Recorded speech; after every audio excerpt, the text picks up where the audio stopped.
Okay,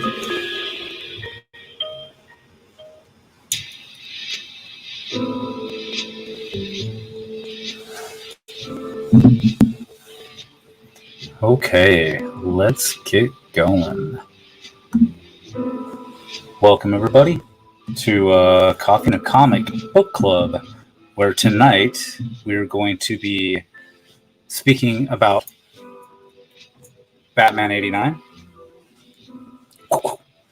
Fun read. We'll get into that in a second. First, a couple little announcements. Number one, I want to make an announcement about the bundle deal I'm doing for Something is Killing the Children. That's coming out in January. It's that 5-book bundle. The Kabuki bundle is whatever he's calling it. I'm giving it away at a steal price, so check out coffeeandcomic.com. Check that out. Second thing, though, House of Slaughter has come out, and tonight I'm going to be giving away to book club members. We're going to be doing a little raffle, spin the wheel at the end of this episode, so stay tuned towards the end to see if you will win one of these amazing books that are now out for House of Slaughter, because next month is our House of Slaughter book club discussion, and we're going to be talking all about this book. So again, giving one of these away to a book club member tonight, and stay tuned for that. Let me stack these up so they don't all fall. Okay, so first off, I want to give a little background behind Batman 89. I'm going to read a little bit of the solicitation for the actual book itself. You don't need me all that big. I'm going to go here. So it states, step back into the Gotham of Tim Burton's seminal classic Batman movies. Batman 89 brings in screenwriter Hamm, Batman. He also did Batman Returns, and artist Joe Quinones for Dial H for Hero to pull on a number of threads left dangling by the prolific director. Gotham becomes torn in two as citizens dressed as Batman and the Joker duke it out in the streets as DA Harvey Dent tries to keep the city together. He targets the one problem tearing it apart, Batman, and he'll get Bruce Wayne's help taking down the Dark Knight. So that's the synopsis of it. These were some of the... let me see if I can adjust that real quick.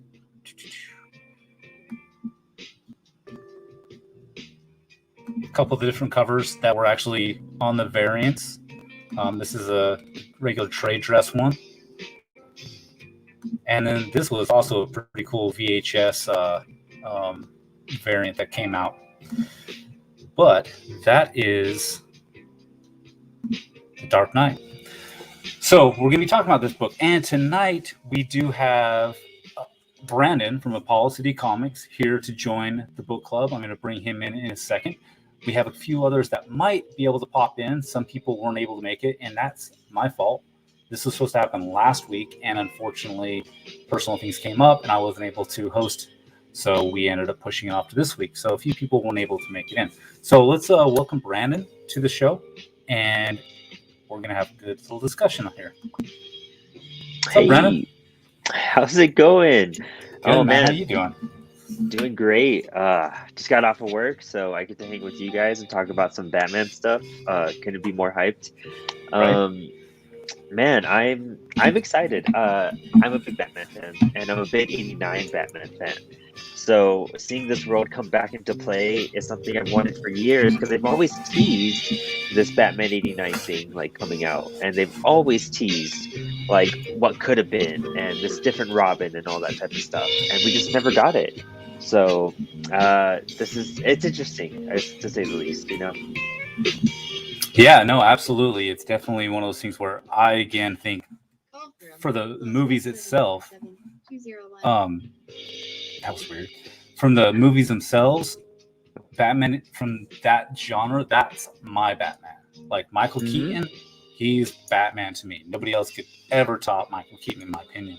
Not saying others haven't done a great job, but that's it.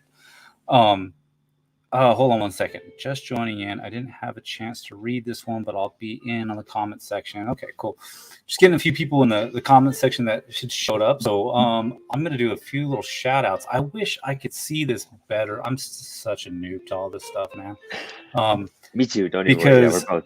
I see people in the comments, but I don't know how people see like those that have actually joined, and if anybody has joined that has not.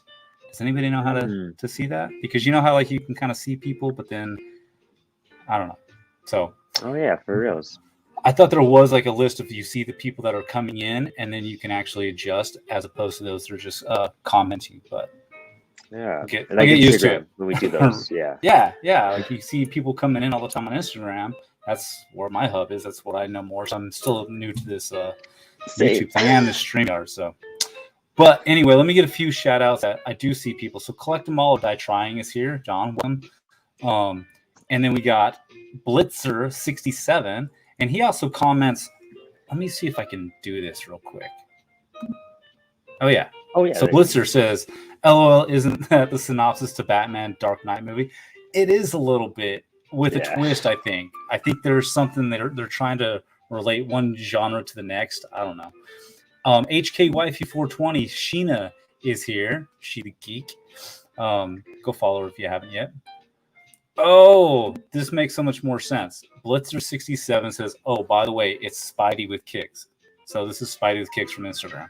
I didn't know Blitzer67. So now everybody's got new names from like 12 different platforms. I got to learn. Yes. So brilliant.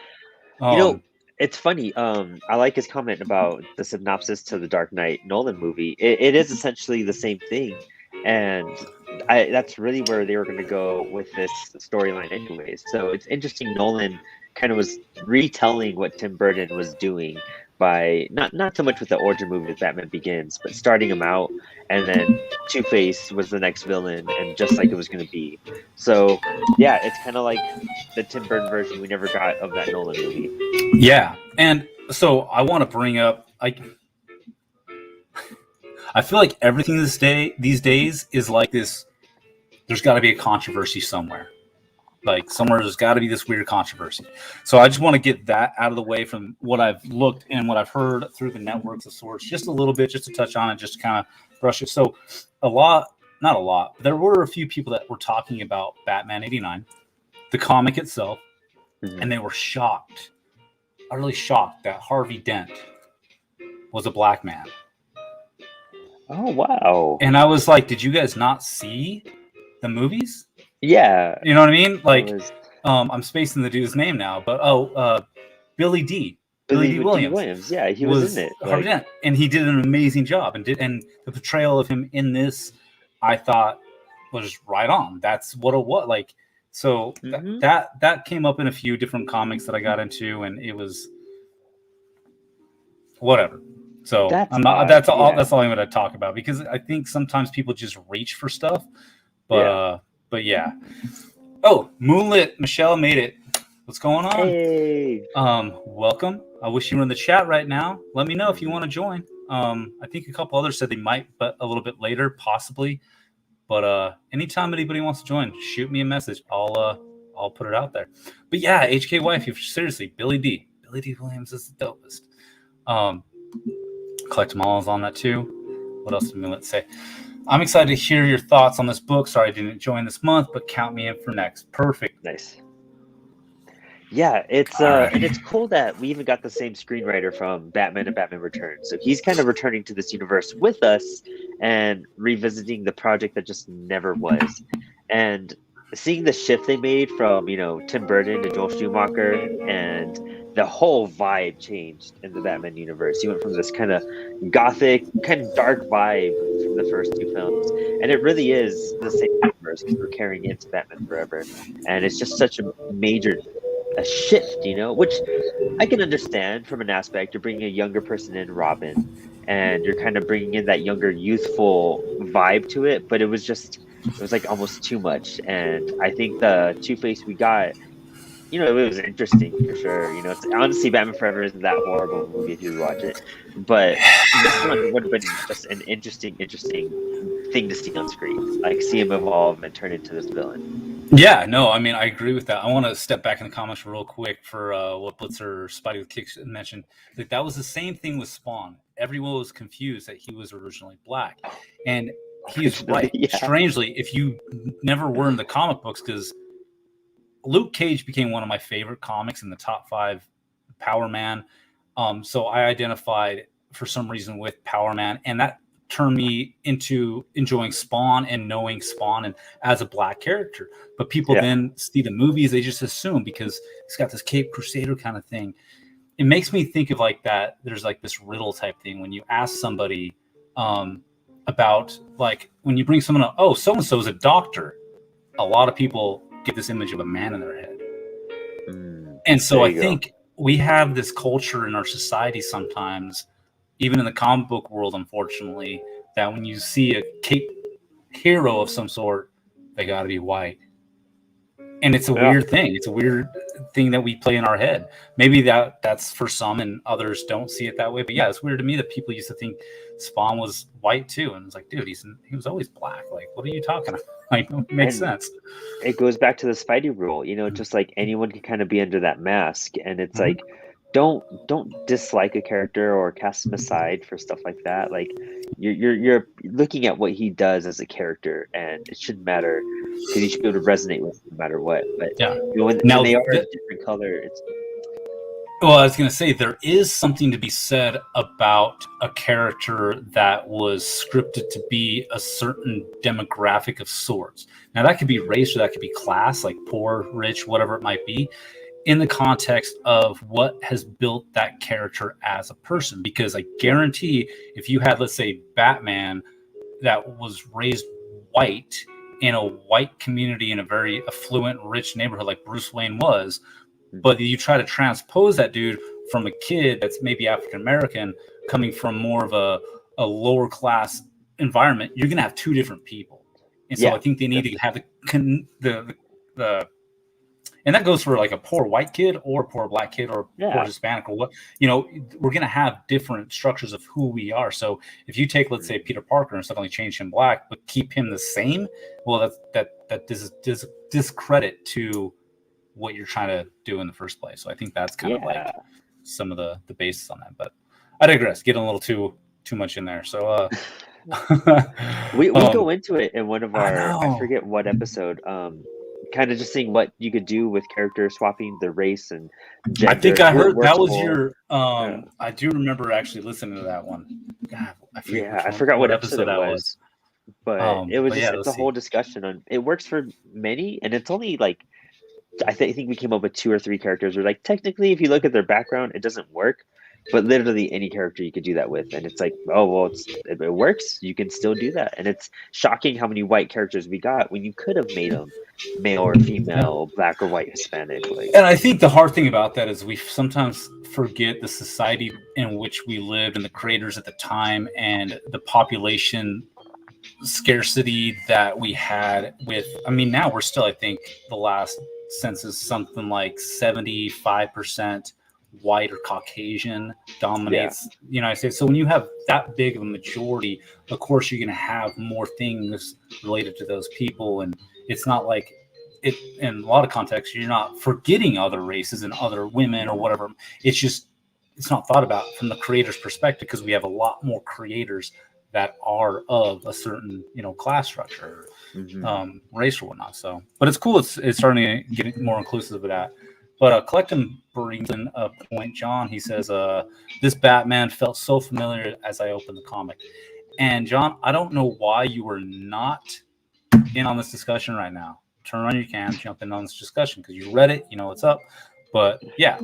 Oh, Sith Lordy, welcome, sir. Wasabi, bro. Station. Glad you made it. Welcome to our little book club. But one thing I wanted to bring in that you just tied in, Brandon, was the creators that came back to write this. I'm not sure where you stand with. I'm going to get into a quick summary of my feelings about this. I thought it was very slow. I enjoyed seeing Harvey Dent. I enjoyed more of the backstory on him and what's been going on. I like the focus on him a little bit more.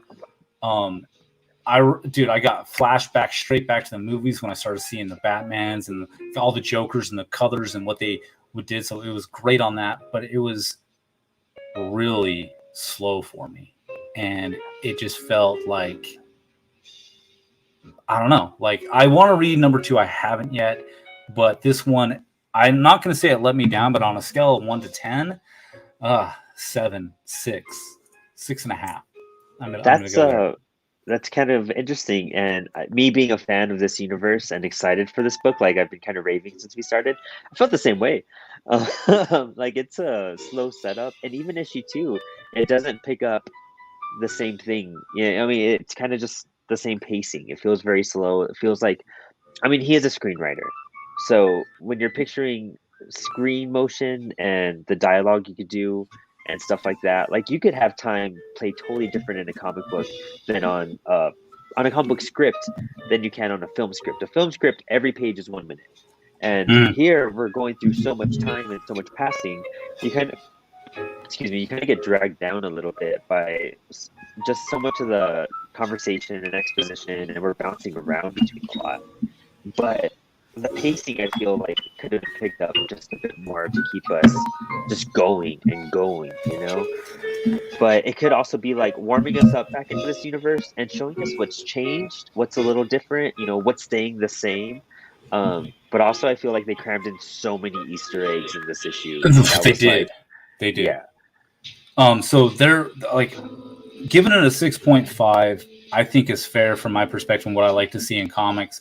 But I will say this more on the higher level of it. The artwork, I just want to show this little page real quick, the Happy Halloween. If this scenario and this panel right here didn't bring you back to the movies when they were doing the whole like Christmas scene thing and they had the parade going on at the time when Joker, like, you know, Jack Nicholson was on the float going through to, dude, that's what this really just sparked. But they did it around a Halloween time frame, which is funny because Halloween's in a couple of days. But the artwork was great. That kept me enthralled. I enjoyed like seeing, you know, Batman the way he was back then, with a few adaptions. I thought, but the old Batmobile, like, I want to pull up, you know, that's the Batmobile I love. Like, that's classic. And get Superman out of here because whatever. But you know, it was still great on that. But I did feel like I'm not opposed to a lot of dialogue in books. There's a lot of dialogue here. Yeah, there's a lot going on. And every page is like this. The first page you showed, the news reporter part, you're just like, damn, this is... So, again, I'm not going to say that I'm against dialogue, because I actually love dialogue in certain books like The Sandman, other epic, like, novel-esque type things. I didn't expect that from a Batman book, though. Exactly. You know what I mean? Like, I thought it was going to be quick. Especially, yeah. Exactly. Okay. Let me put it on pause real quick, because now we got a new member of the book club that just popped in, and it looks like he's going to try to show his face and say what's up. So welcome, Collect 'Em All or Die Trying. Mr. John himself is here. What's going on, brother? Well, hello there, everyone. How's it going? All right. Doing good. Does this mean I'm famous?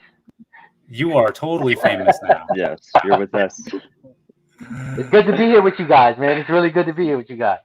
You too, man. I hope all is well. Hope family is great, and I'm glad you actually popped in to join this discussion. Yeah, I wasn't gonna do it. I came out of work and I was like, oh, you know what? I have time. Let me jump on. Why not? Well, come hang. Exactly. Yeah, exactly.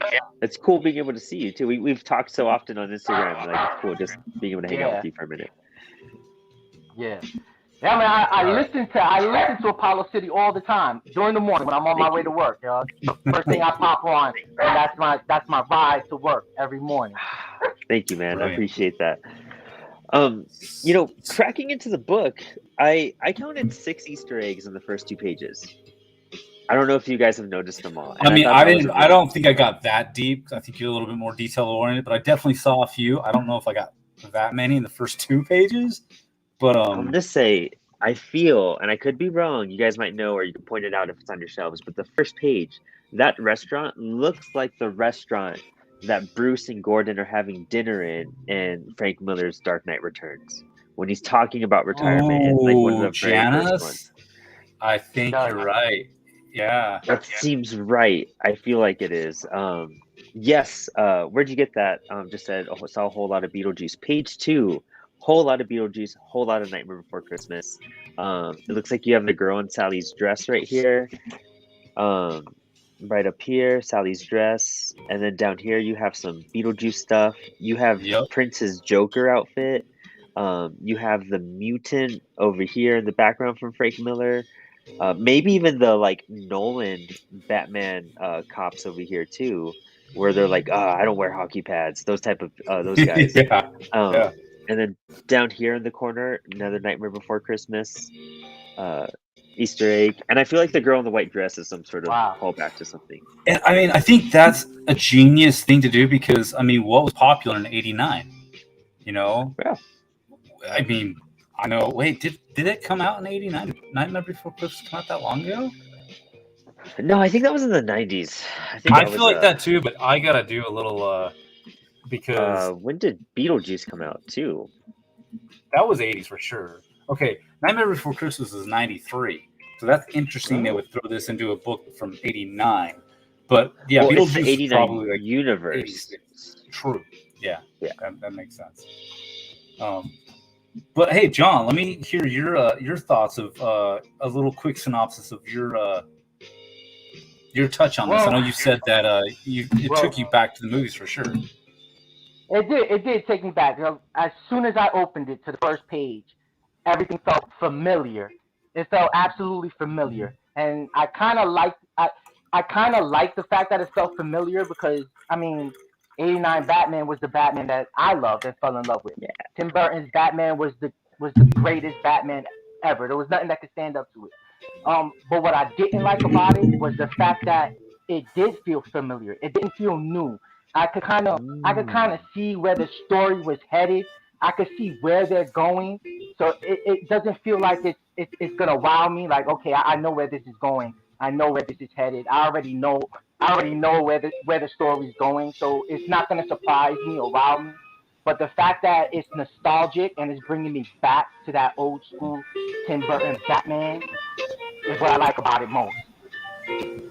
Yeah. You know, that's a good point. Maybe it's the nostalgia that's bringing us all in, but the fact that it didn't feel as fresh as we expected made it feel slower and a harder read for us too. You got a good point on that, Brian, because like John was saying, the nostalgia, I think with anybody that's about probably 25 and older, especially in the comic books, they do gravitate to the younger universe. Like anytime I see a Teenage Mutant Ninja Turtle comic, I get excited because turtles were my thing back in the day. It's that nostalgia that does come back to us. And I think you're right. Like when you're reading something like this, why it felt so slow and sluggish for me is because I think I already knew what was going to happen. I'm like, let's just get to it. Like, let's see what's going to go on. When somebody new coming to this universe that maybe don't have much of a knowledge might actually pick this like, this is all new. What is this? So maybe it's more exciting and great to them. Not saying that it wasn't great to me. It just it's slow. But now when I think about it in that perspective, there is some new stuff here with Harvey Dent, with what he's going through and what he's about to go through. Yeah. And his changing mannerisms towards, navigating to what I don't know how he constructs the idea that Batman is just this vigilante that needs to be done with and get rid of before he was even Two-Face. Yeah. So he's already so that's something new to me. That's kind of cool. But yeah, I do want to say one shout out real quick to Where'd You Get That? Sorry, I missed you coming into the chat. So Where'd You Get That? It's here now as well. But he's talking about a lot of Beetlejuice and whatnot too. So welcome. And that's probably what is upsetting is that, we are the majority of us waiting 30 years to be like, oh, we're getting back to this universe, let's go back to it. Yeah. And then it's just like anything you go back to when you're, you loved as a kid, you're just like, this wasn't as cool as I remembered it, like this was really a few dope. things that are and that aren't, but I did try to, what was something I recently just tried to go back and watch and was just, no, I can't remember it. It was something recently, but I'll say this, Disney Plus has dropped all the DuckTales. And I don't know if you guys remember DuckTales or not. Yeah. Oh my Dude, God. I have been watching an episode every night, reliving my youth. And I mean, I just put it on before I go to bed or whatever and have it there. But dude, I love the DuckTales, that opening theme song. Like I used to know it verbatim when I was a kid. And so that actually still holds up pretty good as a cartoon today. I can say that watching it now, it's like, oh yeah, it's still got its quirky funness to it. But there are some things that, like, yeah, you go back and you watch, like, why did I ever watch that? Like, which I'm sure this generation is really going to be saying about some stuff. Now that you're saying that, it kind of brings to my attention that, a lot of people who aren't DC fans or used to be DC fans and want to get back into the comic have a reason to go back to it now. Because it's like, oh, I'm familiar with this Batman. I like this Batman. Maybe I can pick up this comic and I can read it. Maybe I can finally get into something that's DC. Because, Frank, of all people, I'm not really that much of a DC fan. So, yeah. I mean, I'm really not that much of a DC fan. But picking it up and reading it, it felt nostalgic to me. So I'm pretty sure it might feel nostalgic to others. And for people who don't read it or are new comic book readers, have something to come back to and read. So I think that's pretty good too. No, I mean, you got a solid point on that because we never know what's going to spark for somebody else. And I think you mentioned this, Brandon, in one of your podcasts, talking about, like, there's just so much Batman coming out right now. Yeah. Like, everything on DC is Batman this, Batman that, Batman. And you get so inundated with it all. And don't get me wrong, some of them has been good. And in the DC world, Batman's my dude. I mean, I'm not going to hate on it, but there's just so much of it. And so if you can find these little, like, gems of sorts to bring you back or bring you into a new light because there's so much going on in the world, this can focus you a little bit more into just a solid new or old path, essentially, as opposed to, like, a million other things. So I gotta admit, yeah. I just read Batman's The Last Halloween, I think it was, the one shot. Great. Oh, cool, yeah.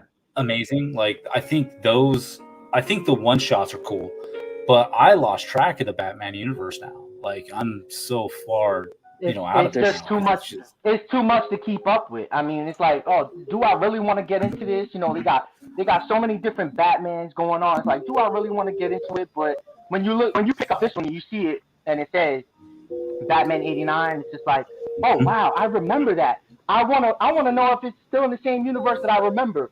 And then they go back, pick it up, start reading it, and you're hooked. You're finally reading a DC comic and Batman of all that you want. Yeah. Now, Blitzer 67, Spidey says this series is going to be a nostalgia ride. There'll be a lot of references to a lot of Tim Burton movies, 85 and on. Absolutely. Even more references back to the Joker stuff right here. This is page 3. Dee Dee, they look like, I don't know if you guys remember the Batman Beyond Return of the Joker stuff, but Dee Dee, the twins that were kind of Harley Quinn's granddaughters, they look like right here. Yeah. Oh, 100%. And then, what else did I have right here? Oh, and then a reference to another Batman villain in the 89 verse, this little skull guy. Hold on a second, I want to try to highlight you a little bit more. Okay. There we go. All right, this little skull guy over here. That's another reference because he was in Batman Returns. Yep. Yeah. So, and then of course, this is just like with that kind of Jim Lee pose that we all kind of. I love that panel right there. Yeah. Like it is that classic Jim Lee.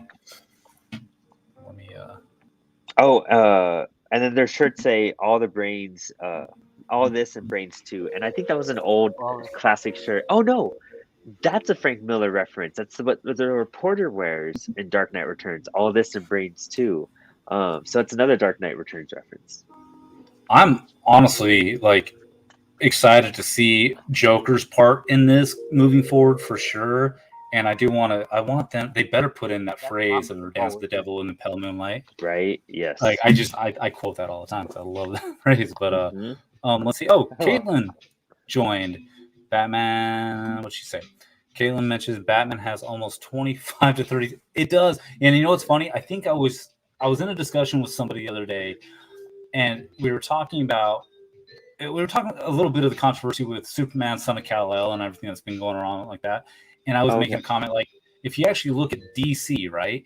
DC has approximately, if I remember right, about 50 titles that come out, new titles that are coming out constantly. And I made some kind of comment like, so if there's this one title of Son of Kal-El out of the 50 that happen to go down this path that they're going down, who cares? You got 49 other titles to look at. Like, that's cool. But it's funny that Caitlin just brings up that 25 to 30 of those are Batman. So there's 50 titles DC's pushing, and 25 to 30 of them are Batman. Like, I mean, granted, it's their bread and butter, but like, let's work on creating some new characters or something, guys. Like, what's up? Or shining some light on other characters as well, because there's a whole lot True. of characters out there that they could bring light to, and they're just not utilizing them the way they should. Though I think it's the market's fault sometimes too, because look at Icon and Rocket or Hardware. Like, great, but they're not getting the push or momentum, and nobody is really wanting to read them as much. I know you happen to pick some up, John, but it's not a big sell. So, and where did you get that? Says, I wonder if they'll try and drop an Ezra Miller Flash Easter egg to help hype the upcoming film. Ooh, that'd be interesting. That probably wouldn't be a connection with the writers like on either end, but I bet if the artist or the writer for this series was just like, oh, I want to throw a little nudge there, they could do it and kind of get away with it. But that would be cool if it led into something similar and whatnot to continue that universe. Or maybe if they do a third volume, they can kind of bridge some gaps that lead into that universe a bit more. So that would be cool. That it's interesting. We were just discussing this on our little fandom talk that we were doing when that all came out, and I was saying that I love how they're pushing Milestone. I love how they're bringing this initiative in and giving it a chance with animated movies, live action, but I feel like they're not pushing the comics hard enough in the sense of they could be putting these characters in with the Justice League and with other characters so that more people become familiar with them and kind of push those comics a bit more. I feel like we're still driving this hard force with Batman. Batman's in every tie-in. Batman's in every major event. Let's get some of these characters in, add some familiarity so that people are just like, I like this. I resonate with this. Where can I get more? Oh, yeah, it's a solo series. I'm going to read the solo series. I mean, I discovered Static Shock through the Justice League cartoon, and then I was just like, I want to read this, Which is interesting because Static Shock, the first one, was the biggest hype for a long time. And, it sold okay, but second, third, fourth issues, nobody's buying. So I think it was one of those things where people just bought up the first issue because it's an issue 1 of something, and I just don't find them. But I think where Marvel, I think, has beat them at the game is with the MCU and what they did with the Avengers. Like, if DC would have done that with Justice League a little bit better and had all their characters in a different way actually broken up, we wouldn't be so inundated with just one character that everybody just wants to see and love, because they haven't made us love the other characters that much. Right. Spidey says, problem is DC tries to bridge all the books together. It's just way too much. Now they do. They're too afraid of breaking them up a little bit more. And those Black Label books would be perfect opportunities to do this. Like, I know when The Question came out, the recent series, that like Bill Sienkiewicz series, that it was like a 4-parter or something in the oversized Black Label. Like, I felt like more people were giving that book attention, and I feel like it was selling pretty well. But like, do that with these other characters then, like, why are we getting Batman the Imposter and then another 3 or 4-part Batman series and then another one, and it's just and the crazy thing is like Batman the Imposter, for example, I actually really love that book. I'm sure it's great. I thought it was great, but again, it's another one that you're trying to follow up with and go down that whole thing. Okay, so we got our brother from up north, Dan Worms, is in the house. What's up, Dan? You sexy beast, you. He says, ever since they canceled Future State, they haven't really marketed anything adequately. Too many shifting balls in the air now. No, solid point. I think Future State was a big push for them, and it was something that was supposed to just be that groundswell, and then they kind of died off on it. And yeah, it's again, with James Tynion leaving and them having to switch to Joshua Williamson being the writer on Batman, I'm sure that threw a wrench in their plans. Snyder's not too involved because he's doing his own things right now. I don't know. DC went from having these big heavy hitters running all the show, and I mean they're all great writers. Like I love a lot of these people, but you go from like the Snyder Capullo stuff that was coming out, and Morrison was doing stuff with them again, and all these kind of, I don't know. It felt like DC had the best of the best at one point, but now I'm looking over at Marvel, and I'm like, damn, Al Ewing and Donny Cates are like just tearing this shit up. Like it's just. Well, here's the thing, and I'm not trying to cash any shade on him, but Donny Cates, I think he has now reached like in the comic world that rock star status. Yeah. So it's almost like anything he puts out, people are like, oh, Donny Cates, it's got to be good. Yeah. When I'm sorry, but I've read some stuff, but dude, come on, like, but he's a rock star now, so you can't, it's like anything he does. It's like the Beatles. The Beatles can never do a bad song. Snyder didn't put out everything that was phenomenal and great, but like it was just one of those things. It's just like with Donnie, you hit that superstar status, and you're kind of like, well, I'm gonna overlook all of that because this is just I'm vibing it. You know what I mean? Yeah. But it's let me ask you guys the table speak. Yeah, let me ask you guys that are here, and anybody that's listening in the comments as well, just comment in. With Sam Hamm on this, did you guys really feel that the writing kind of held true to the movies that he worked on? Like, do you think it really pushed that same vibe, or do you feel like it was off kilter? I think it held on. I think so. It's one of those things. I think what feels different is that he didn't have a budget. Like he wasn't making a film. He got to really be like, I could just blow stuff up all the time. And if Batman's going to fly down this building, I get to use all these gadgets we got to use and make the callbacks. And, I feel like there was some hesitation. There was definitely more character development on this one, especially with Harvey Dent, especially with issue 2 and developing Harvey Dent. But what else did he write? He wrote like Monkey Bone and some Sam Raimi movie or TV show or something like that. But after being 30 years and him doing a comic instead of a screenplay, I could see the shift, but I could still see that he understands the characters very well. What about you, John? Well, to me, I think he hit it on the mark, but he hit it on the mark too well, where it felt too familiar. It's like, for me, I like the fact that it feels familiar, but it's throwing me off that it doesn't feel new. It doesn't feel like something that I could be like, all right, you're going to surprise me later on. I think he was just too precise with it, too familiar. That was my problem with it. I get that. So I think I'm right in the middle. Like, I do, like, John, I think you're right. He hit it right on the head. And I do think that because he wasn't constricted by the movie time constraints of sorts, which there's still time constraints in comics. Let's not be fooled by that. Like they're still on a schedule. They got to get certain things out. But I think that he gave a little bit more freedom to character develop a lot more. And I think it was really well done. And again, my hesitation to really liking it was that I just felt like there was just too much in a Batman book. But with that said, I think he still did a great job and brought that time frame back 100%. I thought it was really excellent.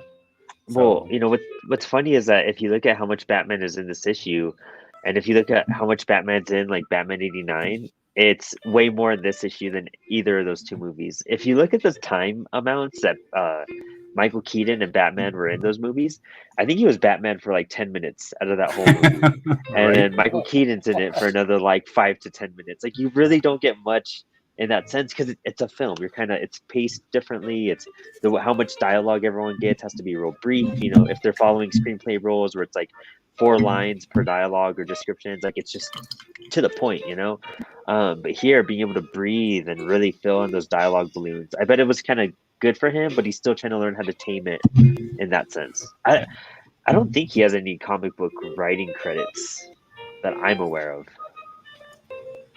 That's a good. I don't think so either. And when I was doing some looking up, I don't know if that ever came up, but let me check it out real quick just to see if there was anything that he happened to.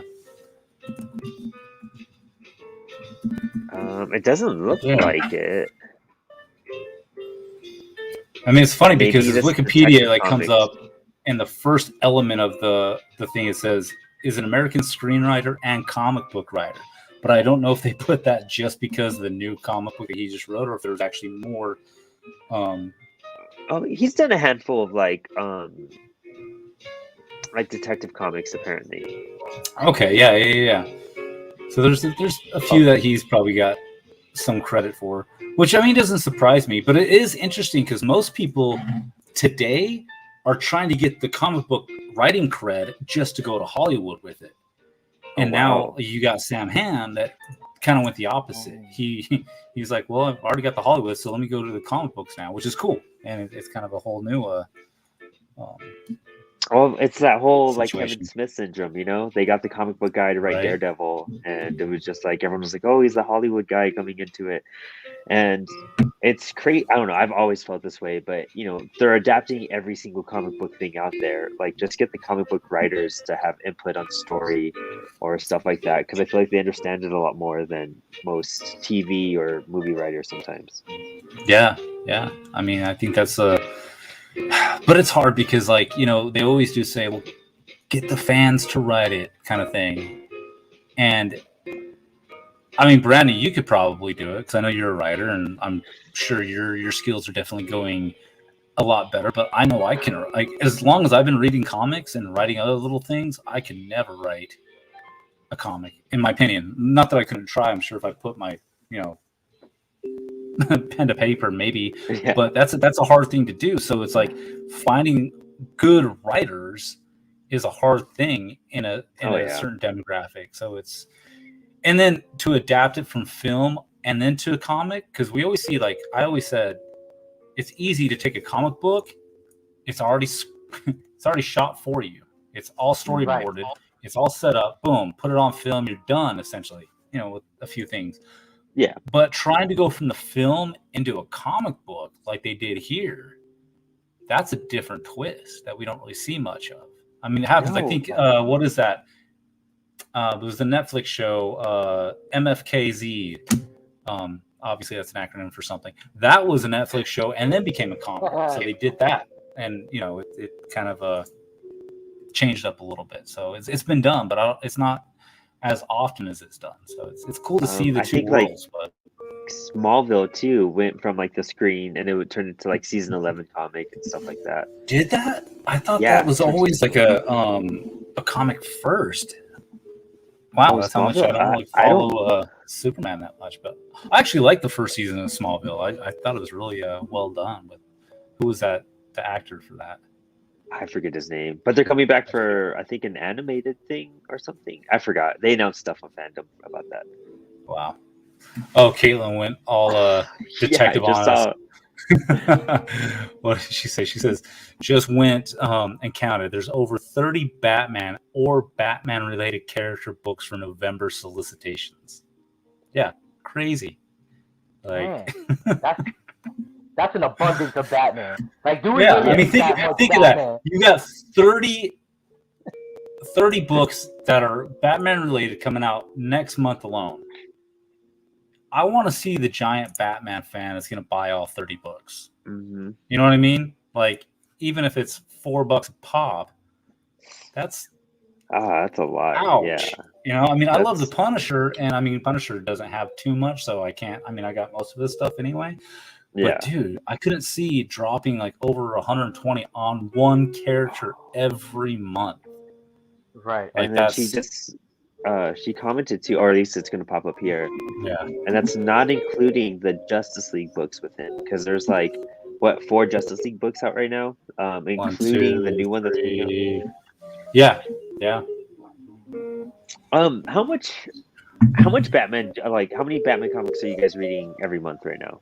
Like on average? Well, here's the thing. I skim through most of them, just part of like what I do because having my shop, I need to kind of know what's going on. So I try to skim through most of them. Solidly read probably 3, and it's hit or miss. Like 89, like I haven't read number 2 yet, but I want to because of this. Also, Batman the Imposter, love that. Definitely want to continue with that one. So that's definitely where I want to go with it. Do you read any Batman at all? Oh, there you go.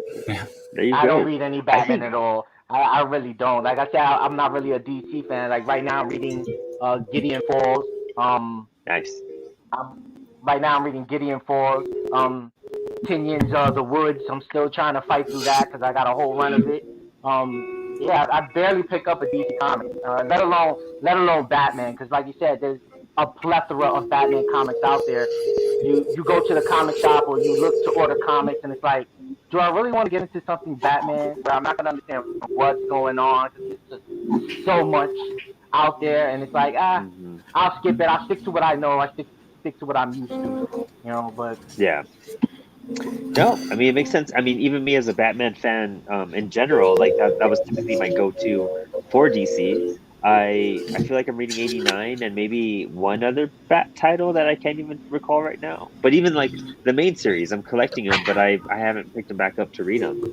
So it's like I feel we felt a major burnout with Batman over the last year, especially with the metal stuff. The metal stuff just straight up fried completely.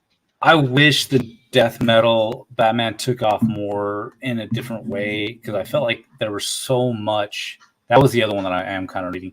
I got drawn in because of the little 7-inches that come in with some of them. Because you always get these little singles and they're cool and they're fun.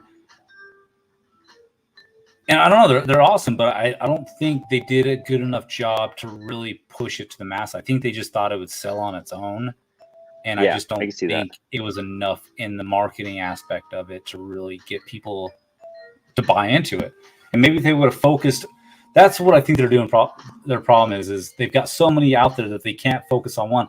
Maybe if they, bring it in a little bit, bring it down to like 4 or 5 different Batman things, and then go from there to kind of just tighten it up a little bit more to get more out there, and it could probably help some. But I don't know. Maybe we're not seeing something in DC's pocketbook that they see on the dollar signs. Maybe they are making a lot out of it, and it's something that's pushing for them. But I think it's overwhelming for a lot of people.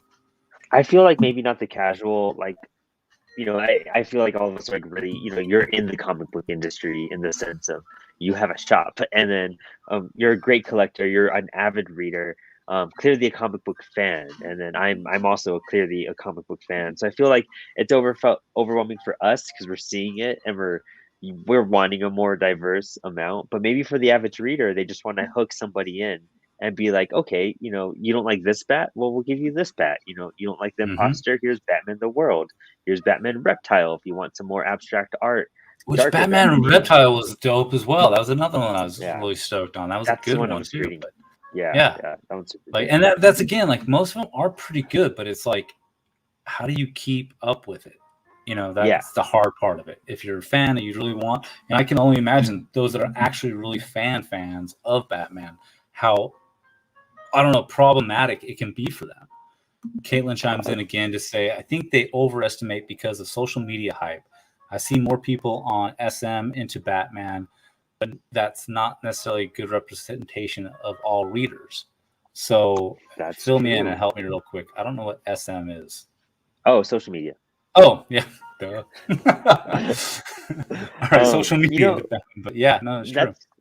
That's very true. You kind of see where a podcast like the Bat Force like really took off, and those guys like all have their own separate pages that all do different things, and they've kind of spread awareness of more mega Bat fans, and then they have whatever 55,000 followers or however many, and it seems like that's a bulk amount of everyone's giving these people attention. History of Batman, that's another big account, stuff like that, and we all kind of draw to it. We're all subscribed to them, you know what I mean? Like we are, but it just seems like no one's doing that with other heroes.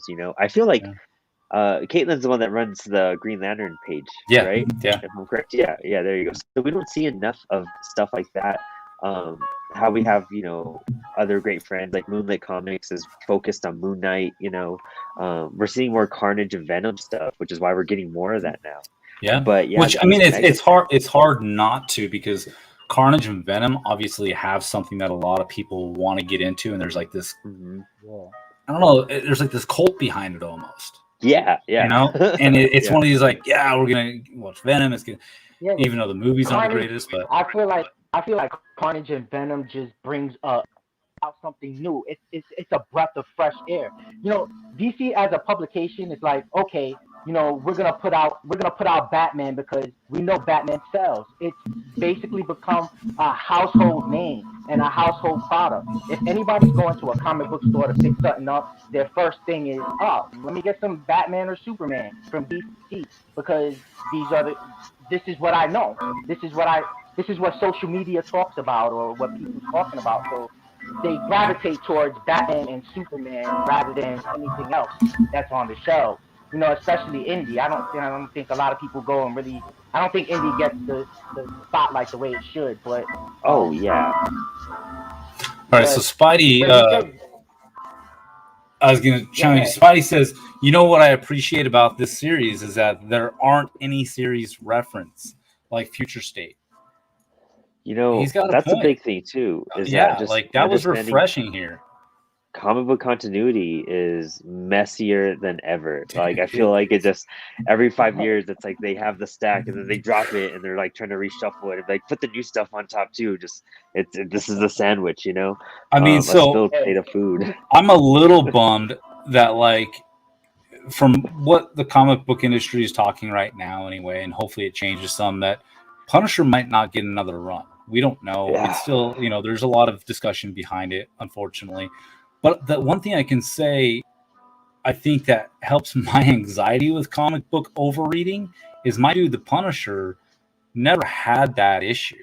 I mean, there was a few times that like he got interjected into some other, line or, another story here and there. But for the most part, it's straightforward. It's I don't have to worry That's about true. buying 40 books a month, to keep track of what my character is doing. So I guess that maybe that was the refreshing aspect of Batman 89 that I actually did find. And Spidey with Kicks makes a good point on that. Like, it was just this from the 80s movies, and there's nothing else right now. Who knows what they're gonna do 6 months from now with it? But yeah, as far as that, I say within 10 months, within a couple of weeks or 10 issues in, a wormhole is gonna open up and a multiverse is gonna be introduced, and you're gonna get a whole bunch of stuff in there. I mean, because that seems to be like where everything goes now. We're gonna get the Batman Who Laughs in the 89 universe come out. Oh my god! Can you imagine if like Batman Who Laughs? I don't know, like 7 Jim from Lee's Batman gonna like show up and like hang out. Jim Lee's gonna be like, all right, man, you can do it, but we need Batman Who Laughs, and I'll do the cover. Don't worry about it. I'll do the cover. And it's just like, all right, Jim. That was true. So let me we got, I don't know, maybe 5, 10, 15 minutes or so left, unless you guys want to keep going. But let me see what Spidey says real quick. I hate in between books continuity references. DC is the worst at it. Yeah, no, he's got a point. Definitely does. But with Batman 89, you two that are here and anybody else in the comments that want to like just chime in real quick, we'll start with Brandon.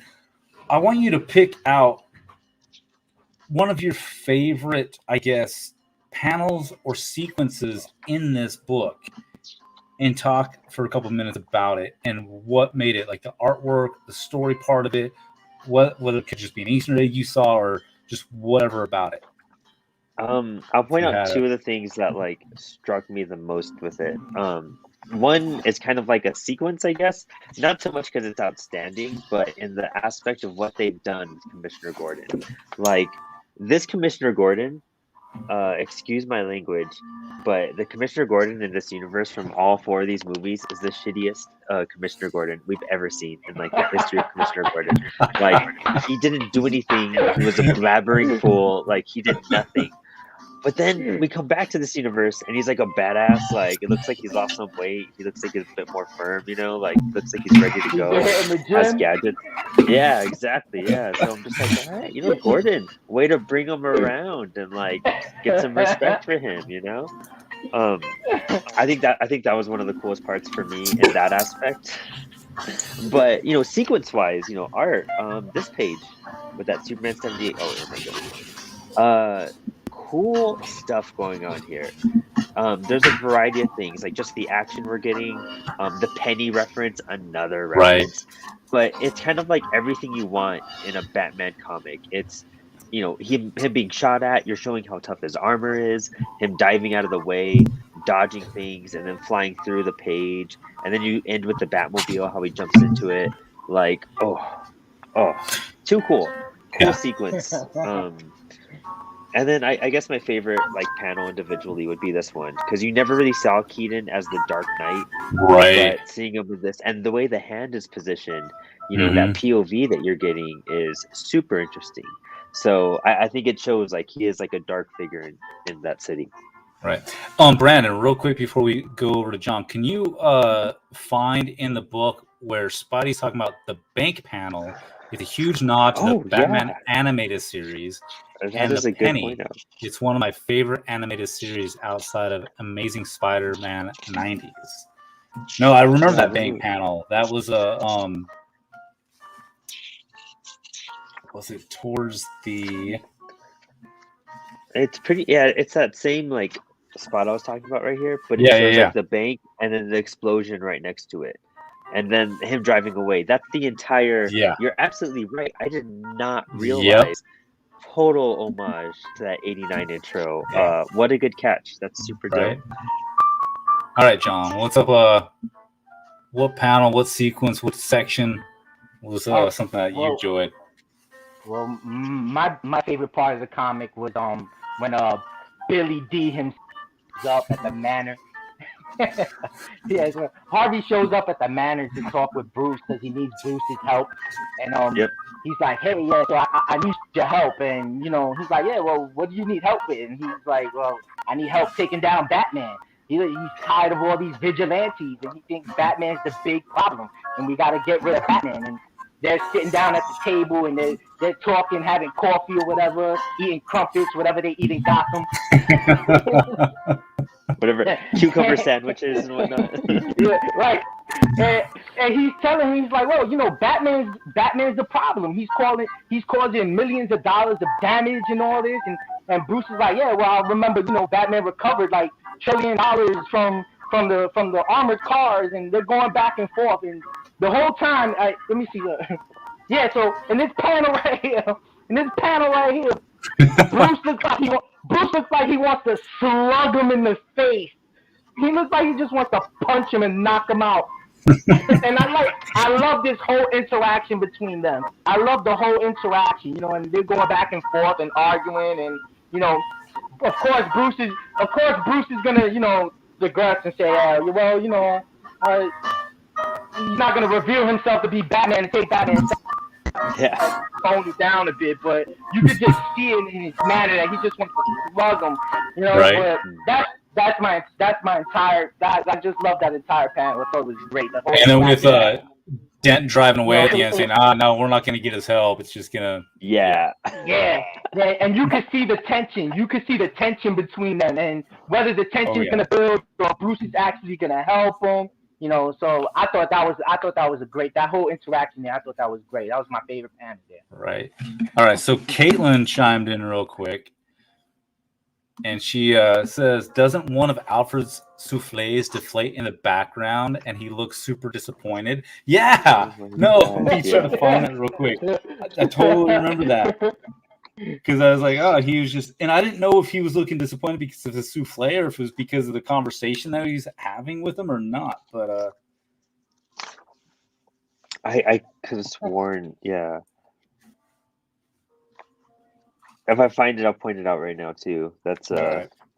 on the following page, not to stray too much too, but this introduction we got to Barbara Gordon.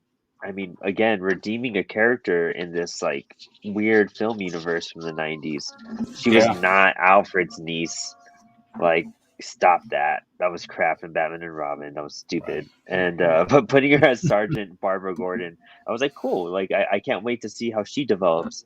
Along with this new Robin, I feel like we're going to be introduced to technically like two new characters in this sense. Okay, where did you get that? Chimed in and said, I like how Harvey Dent won me over against Batman's effectiveness. I wasn't expecting that. I thought, wow, Batman kind of is a problem. LOL. Yeah, no, I mean, it was great how you get Dent's perspective in why Batman is a vigilante. He shouldn't be in Gotham, all that. And it goes back to the Marvel Universe for me, for the Punisher, where he is obviously a criminal, but he is being hunted by the cops. Yet the cops kind of like, it's okay because he's doing this. But yeah, it kind of sheds a light like why somebody might have a vendetta against somebody. Right. So I just want to point out my two like favorite aspects that I saw. One was this panel right here. A puzzle box. I saw plenty for something to show. Right here, where it's the bat signal's getting lit up, and they're talking about like, dude, is he actually going to come? And Batman already knew like that's not Commissioner Gordon, chiming in. But I love Batman here. In the Dark Knight, looking just like sleek, his ears all pointed up, and talking to his wrist because he's on secret communication with Gordon in their own way. And then they're like snipers. Good Lord, like they're actually out to get him. But I think this is one of my favorite, more ominous type panels. But as far as story content, which really got me was this section. So it's showcasing like kind of a flashback. And at first, when I was reading through it, because there's just a lot I didn't really catch it, so I had to reread this. And I was like, oh, they are flashbacking back. And it's going back to the old timer dude that Dent knew as a kid. And he's talking about, I'm going to flip this coin. Heads, you grow up to be a big man. Tails, you're nothing but a bum. Call it. And so he starts calling heads. He's like, oh, yeah, I'm so excited. I'm going to be a big man when I grow up. And so Harvey Dent, as a young kid, is already tuned in. But I think it's funny because right in here, as an old dude talking to Harvey Dent grown up, he's like, you're kind of an idiot, dude. You didn't even check if I had a two-headed coin or not. Yeah. But then he's like, I still trusted you. So it's all about trust no matter what. And there's something to be said about this and how, initially it does showcase Dent as a dude that just wants to come up in the world to be somebody other than what he was used to and taught as a kid, for the most part, where he came from and what his demographic is. And he does. Unfortunately, he kind of goes through some stuff, and we'll find out later on how crazy he actually does get. But those are, I think, synonymous to what the great storytelling in this is. And I think it is a lot more character development. And part of me wishes that I never saw the movies and I didn't have that tie-in, because I think I probably would have gave this like an 8 to a 9 if I didn't. But because I just wanted to get to it and I want to see all the cool stuff, I think that's holding me up. That's like, what? I want to see this and that and that. I totally agree with you there. The whole time I felt like I just wanted to rush it to be like, I want to get my feet in from this like continuation of this universe, and I didn't really get to bask in it. But when you look at it, it is very interesting. People should put this in the beginning of the fucking show. It is very interesting. Batman, instead of we bashed it, now we're like, hey, it's kind of cool. Right. But it's hard. I think we have to bash things, but at the same time build them up. Yeah. Because I think we have to keep them. Because again, I like all the Batman stuff for the most part coming out. I just don't want it all coming out now. Save it for some other time. Like just wait. I don't know. Like start instead of doing it like, I don't know, like Batman 89 once a month, do it once every 3 months. So then once the other ones can have their own rotation in and give it a little bit more time to play out. You know what I mean? Like you have plenty of time. It's not like you need to get it all out at once. Like I don't know. that's kind of a weird thing for me. But That's that interesting. And it's funny, I collect more runs and then read them all at once right, because I'm terrible at that feel. But I mean, you're saying kind of like one of my final thoughts about it, the characterization of stuff. You're looking at everyone's arc and where we pick them up. This Bruce is clearly an older Bruce from what we saw in Batman Returns. He has the gray sides. Stuff has absolutely, gone on. His armor's way more upgraded. I feel like it's way more bulletproof and more efficient. It seems like his gadgets seem to be a lot better. So you've seen some growth there, and he seems a bit more detective-y, a bit darker from where we left him off in Batman Returns. And then you have Gordon, who's now kind of a new man in this book completely, 100% actually kicking ass and like working with Batman really well. Barbara, his daughter, is now introduced. She's a sergeant, and you could tell that's going to take off somewhere. Harvey Dent, we finally get to learn more about him and his backstory and understand him as a character. Along with establishing what's going on in the streets, you have this Dark Knight gang of Batman, or I forget what they're called in Miller stuff, but the Batman with the bat faces defending the city, and then you have the clowns that are reminiscent of Joker stuff. So clearly, things have gone for these gangs to form and kind of battle stuff out. yeah, Placing us in this universe, it's kind of like it was a lot to take in at once, and re-looking at it has been like, okay, actually, we took a lot of steps forward. And now you're just kind of tossing us in, and we're going to see where this story takes us. And clearly, we're going to follow Harley Dent, unless we get another character in 3 issues or something. I really do hope that like more people catch on to Batman 89, and maybe it'll tell DC to calm down on the other ones, and more people want to focus on this one because it's a new. It is a breath of fresh air. John said it the best. It really is a new look at an old character that we already established, already love, and it takes us to a whole different light. But yeah, you got any final last words, John, before we start closing this and I do a little giveaway time? No, not really. The fact that I did read a DC comic is more than enough. And if I proud of you. If I had to rate this, I wouldn't just break even. I give it a good 6 out of 10. Just for the fact that it bring me back to one of the best Batmans I thought that I ever played. And like you said before, I really dig the fact that it delved into Harvey Dent. I would like to see more Harvey Dent and how he transitions from where he's at now to Two-Face. I think that'd be great, and seeing how him and Bruce try to work things out or clash is gonna be even better. So yes, yeah, I'll give it a good 6 out of 10. Absolutely. No, I mean I'll agree with you on that too. I'm like I said, 6 to 7, 6.5 for me overall, but it could change once I actually do finish number 2. I do like where it's going, but it's got other stuff. So and Spidey, last thing he says is tease it out like the last Ronin every quarter. Exactly. If they double up the size and do that, I'd be up for that. I mean, I don't even think they have to necessarily double up the size even. Just stick to the 32 pager once a quarter and, just get people hyped on it more. And then that way others can, because it gives you more. And if you want to collect them all at once, either get trade paperback or get them all singly and stick them in your to read pile. And, I just think, but I think they're looking at the Bucks. They just want to push everything out they can, but it's hard. Like this week, dude, how hard was this week for New Comic Book Day? When you got House of Slaughter, Hellcop, Gunslinger Spawn, like 15 big books all dropped this week. And then what are you supposed to do? What are you gonna? It gets crazy sometimes. Yeah. So but yeah. But okay. So what I'm gonna do now is I'm going to pull up the little spin wheel, and this has all the members of the current book club. So if you're watching this either right now, currently, or you're on the rewind, join the book club. Go to coffeeandacomic.com, scroll down the page a little bit, find the section with the form. You can fill it out. I'm going to try to attempt to do one of these once a week. I'm going to show you the book that you will be winning. It's going to be related to next month's book club. It is going to be House of Slaughter, issue 1B. Currently, for book club members, we got a 35% off discount for this. You will win this, whoever this lands on. So let's give it a little spin and see who's taking this. I'm going to shuffle this up a little bit just to kind of. Nice. Whoops, I gotta do it on this little one over here. Shuffle the names up some. A good, I don't know, 30 times or something.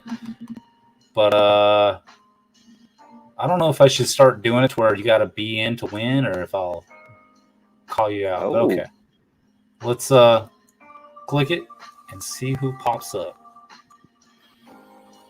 Drum roll, please.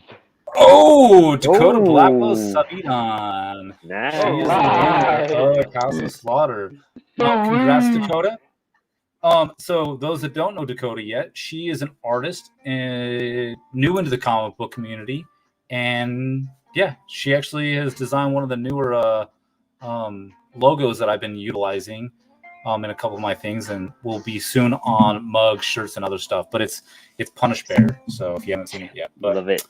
But that's cool. So Dakota, you are the winner, and congrats on that. Whoa, that's my messy desktop. Let me get this out of the way here. Wow, man. Wow. Okay. So, a lot of icons there. So, A lot of Gives me icons. anxiety. a lot of Yeah.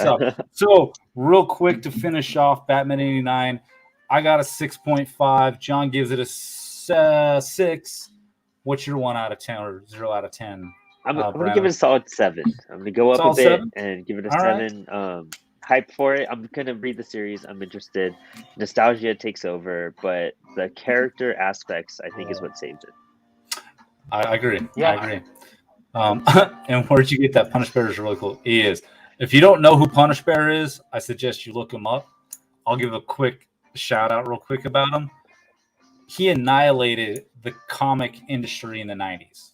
And I say that in the sense of, not to get too deep into it, but Punish Bear came out as kind of a joke in a sense of all the superhero characters that were being pushed in the 90s. And he was created as an independent, and he just killed all these like pseudo like Supermans and other. He just went in and it was hilarious. So yeah, I'm adopting his character a little bit.